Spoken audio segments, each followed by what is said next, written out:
লক্ষ্মীপুরের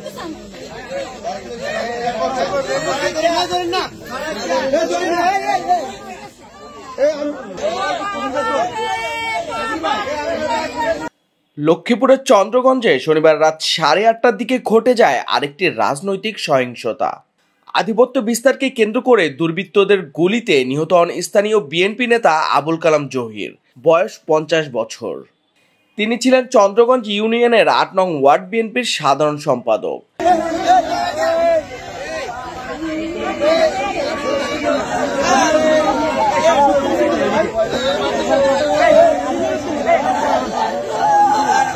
স্থানীয়রা জানান, পশ্চিম লতিফপুর গ্রামের মোস্তফার দোকান এলাকার সড়কে দুর্বৃত্তরা তাকে লক্ষ্য করে গুলি ছোড়ে এবং রক্তাক্ত অবস্থায় ফেলে রেখে যায়।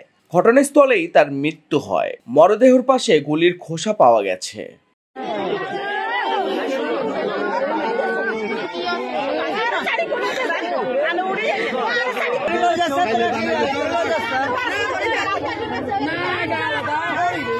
পুলিশ বলছে, জহির মাদক ও মাটির ব্যবসার সঙ্গে জড়িত থাকলেও স্বাভাবিক জীবনে ফেরার চেষ্টা করছিলেন।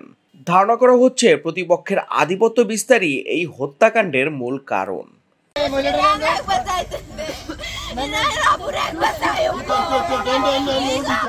চন্দ্রগঞ্জ থানার ওসি ফয়জুল আজিম ঘটনার সত্যতা নিশ্চিত করে জানিয়েছেন, কারা কোন কারণে জহিরকে হত্যা করেছে তা তদন্ত করে দেখা হচ্ছে। এলাকায় উত্তেজনা বিরাজ করছে।